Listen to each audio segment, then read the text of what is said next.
how we get the name Corfu, as told to me by Rudyard, Kipling and Stephen Fry. Once upon a time, when we were all so much younger than we are now, possibly 17 lifetimes ago, maybe more, there was a king. And this king ruled the seas and the oceans, unlike Britannia, who simply rules the waves. The king was mighty and all-powerful. One flick of his wrist could trigger a tsunami, causing devastation, the like of which had never been seen. An Olympian. He simply wasn't just a king, but more like a god, and his subjects revered him. His name was Poseidon. Now, like all classic stories, things were never straightforward, and this one is no exception. You see, there was a woman. Well, a girl. Well, okay, a nymph. Beautiful and well-connected, she was the daughter of the great river Asopos. Corcyra and Poseidon, how shall we put it, flowed together, their confluence deep and mighty. And to cut a long story short, Poseidon, the great big romantic, abducted her. But you see, that's the power of love.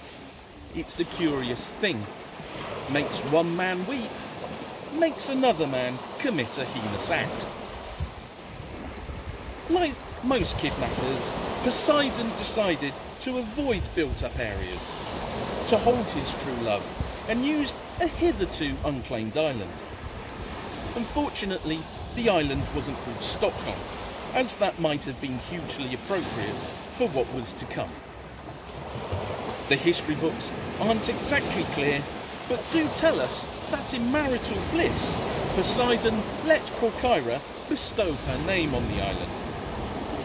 History books, written by old, white, rich men. What goes unreported is how that conversation went.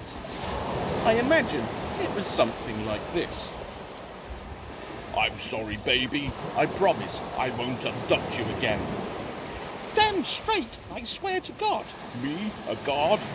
Remember, you know, God." "Not you, dummy. I swear to Zeus." "Oh, why'd you have to bring him into it? He doesn't love you like I do, baby." "Have you seen the size of his lightning bolts?" "All right, you can have the bloomin' island. But if you ever mention his name again, my trident is going where the sun don't shine, capiche?" And so, Corcyra named the sandy, green, rugged, largest of the archipelago after herself. And that is how the island of Corfu got its name. Well, that, and perhaps more importantly, the fact that the Byzantines named the island Corfu, meaning City of the Peaks, after the twin peaks of Palio Florio, which then the Italians mangled the name of. The end.